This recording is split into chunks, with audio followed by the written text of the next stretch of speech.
Welcome to the dissection. This is Civil Defiance. I am Otto Bismarck, and today we stop talking about the symptoms and start cutting into the cancer. We are watching the current administration, the culmination of the Uni-Party's slow rot, tear institutions apart, not with revolution, but with contempt, with calculated disregard for norms. I have assembled 6 specimens. 5 of them are here to condemn. I am here to demand evidence and accountability. We have Dr. K, the historian, Viper, the economic anarchist, Sarah, the federal defector, Marcus, the legal scholar, and Lena, the policy expert. Your job, listeners, is to decide who is right. My job is to make them bleed. Let's start the clock. The great unraveling is in progress. Marcus, I'll start with you.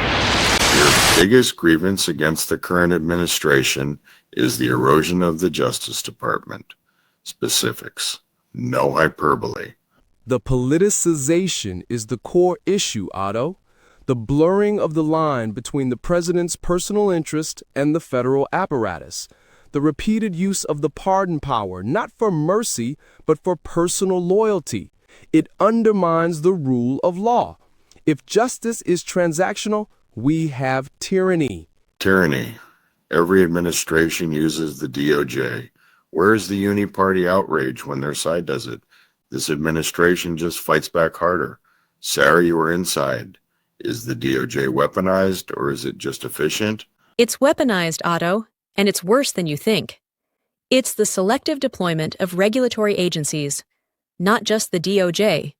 It's the IRS targeting nonprofits with critical views. It's the chilling effect on career civil servants who are afraid to speak up about waste or incompetence. The system is designed to choke internal dissent. It's not weaponization, it's ownership. The current administration views the federal government as a private corporation, not a public trust. Every agency is a department in Trump Inc. The Uni-Party allows this because they all do it, just with better manners. Viper, your solution is anarchy. But without the framework of the state, who stops the real tyranny? The community. Decentralized power. Your centralized DOJ is a greater threat than 1,000 local governments. The historical parallel is stark. We are not seeing a policy debate.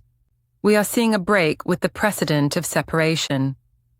When the executive views itself as above legal scrutiny, as having absolute loyalty from law enforcement, that is the playbook for autocracy. Not the result, but the playbook. Lena, let's talk policy. The current administration has pushed deregulation, unshackling industry, simplifying taxation. Millions of people see that as a good thing. What did they break? They broke the future, Otto. The rollbacks on environmental protections were egregious. It's short-term gain for long-term ecological disaster. But the ethical decay is worse. The sheer volume of cronyism. Appointments based solely on personal loyalty, not qualification. The blatant use of properties owned by the administration for official business. It's a continuous, transactional, and self-enriching abuse of office. Cronyism. You mean rewarding loyalists? That's politics. Every president has a cabinet of friends. No. I mean self-dealing that violates the spirit, if not the letter, of anti-corruption laws. It sends a message. The office is for personal profit. That corrodes public trust in a way that policy disagreements cannot. The legal vulnerability is massive. The emoluments clause violations are continuous. The constant blurring between campaigning and governing. The legal arguments used to block legitimate oversight. They aren't about right or wrong. They are about stalling until the term expires. It's procedural obstruction as a political strategy. The Roman Senate eventually sold off governorships to the highest bidder. When the perception of public service is completely replaced by the reality of private gain, the system ceases to function for the public. The Uni-Party allows it because they all want the same power, just maybe with a higher degree of plausible deniability. It's the ultimate Uni-Party con. They pretend to fight over tax rates while they all agree that the political class deserves a separate, unaccountable set of rules. The current administration just put the hypocrisy on full display. Pause analysis. The system is stressed. Good. The arguments presented are about the mechanism of decay. But we need the focus. We need listener input. I am scanning the forbidden wavelengths. We require your specific, documented grievances. What action taken by the current administration broke your personal faith in the system? Which policy rollback directly damaged your life? Tell me the unmentionable truth you want dissected next. Click the link in the show notes. Send your topic. Civil Defiance needs your data. Do not let the conversation die. End transmission. We're back.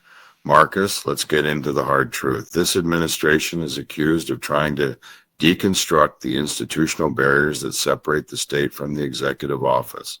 Where's the proof? The repeated attempts to defund independent oversight bodies, the disregard for congressional subpoenas, treating the oversight function of Congress as an inconvenience, not a check on power, the relentless attacks on the nonpartisan intelligence community. When you systematically degrade every source of independent truth, that is a deliberate attempt to dismantle the constitutional balance. They were fighting back against a partisan media and a partisan deep state. They were fighting for the people who felt abandoned by those institutions. They were installing political operatives into the Inspector General offices. The IGs are supposed to be the internal immune system of the government. When the current administration replaced watchdogs with loyalists, they blinded the system. That is not fighting the deep state. That is becoming the deep state. And the rhetorical damage is permanent. The constant use of enemy of the people to describe news organizations, civil service workers, or political opponents. This isn't just mudslinging. This is dehumanization. Once you successfully dehumanize your opposition, you justify any action taken against them.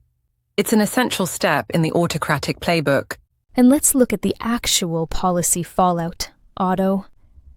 The weaponization of executive orders to roll back safety regulations that took decades to implement.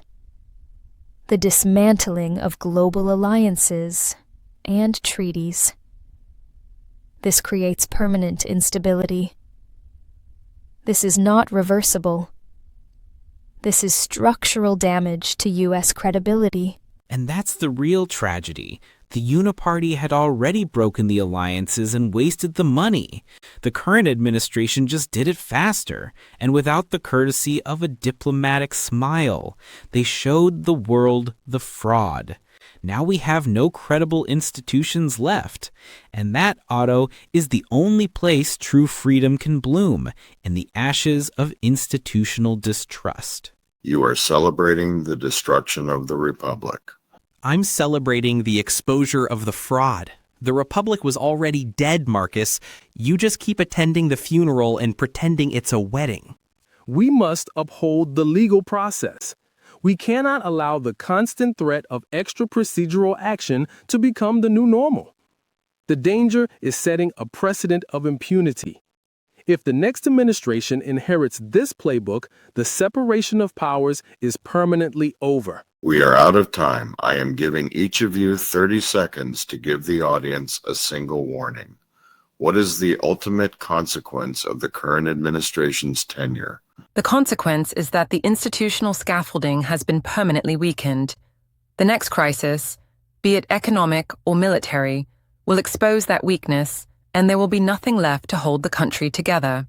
The consequence is zero trust. Trust the state? Trust the dollar? Trust the media? No. Opt out. Starve the beast, because the beast is now eating its own tail. The consequence is that the digital prison is built. The blurring of corporate and government surveillance, the targeting of individuals for dissenting views. Your privacy is a myth, and your data is the weapon. The consequence is impunity. The message is that procedure is irrelevant and that power is its own defense.